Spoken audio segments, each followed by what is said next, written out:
आकाश पटना से ही एक ट्रेन के डिब्बे में एक बेहद ही खूबसूरत लड़की को देखता चला और उसके हुस्न पर वो फिदा हो गया। लखनऊ स्टेशन के बाद उसने जान पहचान बढ़ाई और फिर दिल्ली पहुंचने तक उसने सैकड़ों तरह के ख्वाब उसने अपने मन में बना डाले। दिल्ली पहुंचकर जब उसे मालूम हुआ कि वह लड़की एक वेश्या है तो आकाश ने उस लड़की से, नमस्कार दोस्तों, मैं वेशी। आज की कहानी आपके दिल को छू जाएगी, इसीलिए वीडियो को पूरा देखें और हमारे चैनल पर नए हो तो चैनल को सब्सक्राइब करके वीडियो को एक लाइक जरूर कर दीजिए ताकि हमारा हौसला बढ़ता रहे। चलिए शुरू करते हैं आज की कहानी। आकाश पटना में पढ़ाई कर रहा था और कुछ दिनों की छुट्टी लेकर वो अपने घर आया हुआ था। वह कुछ दिनों के बाद गरीब रथ ट्रेन से वह वापस पटना जा रहा था। कुछ घंटे की सफर के बाद वह ट्रेन पटना स्टेशन पहुंच गया। आकाश अपना सामान लेकर नीचे उतर गया और फिर वह जाने लगा। तभी आकाश की नजर ट्रेन के दूसरे डब्बे में बैठी एक लड़की पर पड़ती है जो दिखने में बहुत ही सुंदर थी। उसकी उम्र लगभग 20 या 25 साल होगी। आकाश उसे देखता ही रह गया। आकाश की नजरें उस लड़की से हट ही नहीं रहे थे। आकाश उस लड़की की मोहब्बत में गिरफ्तार हो गया था। लड़की के नाक के फिनिंग पर एक छोटा सा तिल था। गालों में नन्हे नन्हे गड्ढे थे जो उसके चेहरे पर बहुत अच्छे लग रहे थे। पटना स्टेशन पर उस लड़की ने खाना मंगवाया। बड़े आराम से एक एक निवाला उठाकर वह अपने मुंह में डालती रही। आकाश दूर खड़ा यह सब कुछ देखता रहा। उसका जी चाहता था कि वह भी उस लड़की के साथ बैठ जाए और फिर दोनों मिलकर खाना खाए। आकाश गाड़ी चलने तक उस लड़की को देखता रहा। फिर गाड़ी खुलने का समय हो चुका था। गाड़ी खुलने पर आकाश को पटना स्टेशन पर ही उतरना था, लेकिन गाड़ी खुलने पर आकाश फिर से उसी ट्रेन में चढ़ जाता क्योंकि आकाश को उस लड़की से प्यार हो गया था। आखिर अपने डब्बे में वो सवार हो गया था और उसी लड़की के ख्यालों में गुम हो गया। आकाश मन में ही सोच रहा था कि वह लड़की बहुत अच्छे घराने की है। दोनों कलाइयों में करीब करीब 12-12 सोने की चूड़ियां थी। कानों में टॉप्स भी थे। 2 उंगलियों में 2 सोने की अंगूठी भी थी। नीले कलर की साड़ी में वह बहुत ही सुंदर लग रही थी। आकाश सोच रहा था कि वह पटना से आ रही है, लेकिन उसके साथ कोई मर्द भी नहीं है, न कोई औरत है और अकेली सफर कर रही है। इसका किस्सा क्या है? पटना की रहने वाली तो नहीं लगती, वहाँ किसी रिश्तेदार से मिलने गई होगी, मगर अकेली क्यों? क्या उसे डर नहीं लगा कि कोई उसे उठाकर ले जाएगा? ऐसे तन्हा हुस्न पे तो हर मर्द झपट्टा मारना चाहता है। फिर आकाश को एक अंदेशा हुआ कि यह शादीशुदा तो नहीं है। वो दरअसल मन बना चुका था कि उस लड़की का पीछा करेगा और उससे बात कर उससे शादी भी करेगा। कई स्टेशन आए और गुजर गए, लेकिन आकाश को पटना तक ही रहना था क्योंकि वह वहीं पढ़ाई करता था। लेकिन वह अब बहुत आगे निकल गया था। एक स्टेशन पर चेकिंग हुई, जिसके बाद उसे फाइन देना पड़ा, मगर अशोक को उसकी कोई परवाह न थी। टीटी ने पूछा, आपको कहाँ तक जाना है? आकाश मुस्कुराया, जी अभी तक मालूम नहीं, आप दिल्ली का टिकट बना दीजिए क्योंकि वही आखिरी स्टेशन। टीटी ने उसे दिल्ली का टिकट बना दिया और अगले स्टेशन पर पैसे लिए और वह उतर गया। वहाँ ट्रेन को टाइम टेबल के मुताबिक 5 मिनट रुकना था। आकाश साथ वाले डब्बे के पास गया। वह लड़की खिड़की के साथ बैठी हुई थी। आकाश की तरफ जब उसने देखा तो उसके दिलो दिमाग में चींटियां दौड़ने लगी। उसने महसूस किया कि उसकी मौजूदगी का एहसास उस लड़की को भी है। वह समझ गई है कि वह बार बार उसे ही देखने के लिए आता है। आकाश को देखकर वह मुस्कुराई। उसका दिल बाग बाग हो गया, मगर आकाश डर की वजह से फौरन वहां से हटकर अपने डिब्बे में चला है और ख्वाबों की दुनिया की सैर करने लगा। उसको ऐसा महसूस होता था कि उसके आसपास तमाम चीजें मुस्कुरा रही। ट्रेन का पंखा मुस्कुरा रहा है, खिड़की के बाहर तार के खंभे मुस्कुरा रहे हैं और वो बदसूरत मुसाफिर जो उसके साथ बैठा था उसके मोटे मोटे होठों पर भी मुस्कुराहट है। आकाश के अपने होठों पर मुस्कुराहट नहीं थी, लेकिन उसका दिल मुस्कुरा रहा था। अगले स्टेशन पर जब वो साथ वाले डब्बे के पास गया तो वह लड़की वहां नहीं थी। उसका दिल धक से रह गया। कहाँ चली गई? कहीं पिछले स्टेशन पर तो नहीं उतर गई जहां उसने एक मुस्कुराहट से उसको नवाजा था? आकाश नहीं नहीं, वो शायद वॉशरूम में होगी। वो वाकई वॉशरूम में थी। 1 मिनट के बाद वो खिड़की के पास आई, आकाश को देखकर मुस्कुराई और हाथ के इशारे से उसको बुलाया। आकाश कांपता लड़खड़ाता वो खिड़की के पास पहुंचा। उस लड़की ने बड़े ही महीन और सुरीली आवाजों में कहा, एक तकलीफ देना चाहती हूँ आपको, मुझे 2 सेब ला दीजिए। यह कहकर उसने पर्स निकाली और उसमें से 100 रुपये का नोट निकालकर आकाश के तरफ बढ़ा दी।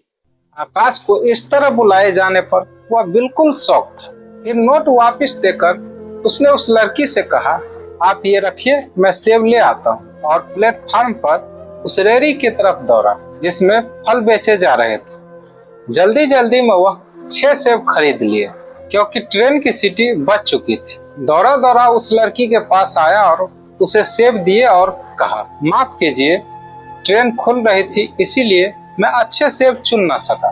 लड़की मुस्कुराई, बड़ी ही दिलफरेब मुस्कुराहट। ट्रेन हरकत में आई। आकाश अपने कोच में वापस आते ही वह कांप रहा था, लेकिन बहुत खुश था। उसको ऐसा महसूस हो रहा था कि उसको दोनों जहान मिल गए। उसने अपनी जिंदगी में अभी तक किसी लड़की से मोहब्बत नहीं की थी, लेकिन उस लड़की से मोहब्बत हो गई थी। उसने सोचा कि इतनी देर में कितना खुश रहा। आज मालूम हुआ कि मोहब्बत इंसान को कितना तरोताजा बना देती। वो सेब खा रही होगी, लेकिन उसके गाल तो खुद सेब है। मैंने जो सेब दिए हैं, क्या उसको देखकर शर्मिंदा नहीं होंगे? वो मेरी मोहब्बत के इशारे को समझ गई, जभी तो वो मुस्कुराई और अपने हाथ के इशारे से मुझे बुलाई और कहा मैं उसे सेब ला दूं। मुझसे अगर कहती कि गाड़ी का रुख पलट दो तो उसके खातिर ये भी कर देता। मुझ में इतनी ताकत नहीं, लेकिन मोहब्बत में आदमी बड़े से बड़े काम को अंजाम दे सकता। फरहाद ने सीढ़ी के लिए पहाड़ काट कर नदी खोद दी थी। आकाश मन में सोच रहा था, मैं भी कितना बेवकूफ। उससे और कुछ नहीं तो कम से कम यही पूछ लिया होता कि आपको कहाँ तक जाना है। खैर, मैं दिल्ली तक का टिकट तो बनवा चुका हूँ, हर स्टेशन पर जाके देख लिया करूँ। वैसे अब मुझे बिना बताए वो जाएगी भी नहीं। शरीफ खानदान की लड़की है, वैसे वो सेब खा रही होगी। काश मैं भी उसके पास बैठा होता, हम दोनों एक सेब को अपने दांतों से काटते। उसका मुंह मेरे मुंह से कितना करीब हो। मैं उसके घर का पता लगाऊंगा, जरा और बातें कर लूं। फिर दिल्ली पहुंचकर अपने मम्मी से कहूंगा कि मैंने एक लड़की देख ली, उससे मेरी शादी कर दीजिए। वो लोग मेरी बात नहीं टालेंगे। बस 1-2 महीने के अंदर मेरी शादी हो जाएगी। अगले स्टेशन पर आकाश जब उसे देखने गया तो वो पानी पी रही थी। वो कोशिश करके आगे बढ़ा और उसके पास पहुंच गया और बोला, आपको किसी और चीज की जरूरत हो तो बताइएगा। वह मुस्कुराई, वही दिलफरेब मुस्कुराहट, और बोली, मेरे लिए एक सिगरेट ला दीजिए। आकाश ने बड़ी हैरत से पूछा, आप सिगरेट पीती हैं? वो लड़की फिर मुस्कुराई, जी नहीं, यहाँ एक औरत बैठी है, उनको सिगरेट पीने की आदत है। आकाश, ओह, मैं अभी लाया। वैसे किस ब्रांड का सिगरेट पीती है? मेरा ख्याल है वो गोल्ड फ्लैग पीती। मैं अभी हाजिर किए देता हूँ। यह कहकर आकाश स्टॉल की तरफ दौड़ा। वहां से उसने 2 पैकेट लिए और उस लड़की के हवाले कर दिए। उसने शुक्रिया उस औरत की तरफ से अदा किए जो सिगरेट पीने की आदी थी। आकाश अब और भी खुश था कि उस लड़की से एक और मुलाकात हो गई, मगर इस बात की बड़ी उलझन थी कि वह उसका नाम भी नहीं जानता। उसने कई मर्तबा खुद को कोसा कि उसने उससे नाम क्यों नहीं पूछा। इतनी बातें होती रही, लेकिन वह उससे इतना भी नहीं कह सका कि आपका नाम क्या। उसने इरादा कर लिया कि जब अगले स्टेशन पर गाड़ी ठहरेगी तो वह उससे उसका नाम जरूर पूछेगा, और उसे यकीन भी था कि वह उसे फौरन बता देगी। अगला स्टेशन बहुत देर बाद आया, इसीलिए फासला बहुत लंबा हो गया था। आकाश को बहुत फिक्र हो रही थी। उसने कई मर्तबा टाइम टेबल देखा था, घड़ी बार बार देखी। उसका जी चाहता था कि इंजन को पर लग जाए ताकि वो उड़कर अगले स्टेशन पर जल्दी पहुंच जाए। तभी गाड़ी एकदम से रुक गई। मालूम हुआ कि गाड़ी से एक भैंस टकरा गई। वह अपने बोगी से उतरकर साथ वाले डब्बे के पास पहुंचा, मगर वह लड़की अपने सीट पर मौजूद नहीं थी। यात्रियों ने मरी कटी हुई भैंस को हटाने में बहुत देर लगा दी। इतने में वह लड़की, जो दूसरी तरफ तमाशा देखने में व्यस्त थी, आई और अपनी सीट पर बैठ गई। आकाश पर जब उसकी नजर पड़ी तो वह मुस्कुराई, वही दिलफरेब मुस्कुराहट फिर से। आकाश खिड़की के पास गया, लेकिन फिर भी उसका नाम नहीं पूछ सका। लड़की ने कहा, ये भैंस क्यों गाड़ी के नीचे आ जाता है? आकाश को कोई जवाब न सूझा। गाड़ी चलने वाली थी और फिर से अपने डब्बे में आकर बैठ गए। कई स्टेशन आए मगर वो नहीं उतरी। आखिरकार आनंद विहार रेलवे स्टेशन आ गया। गाड़ी प्लेटफॉर्म पर रुकी तो वो जल्दी बाहर निकला।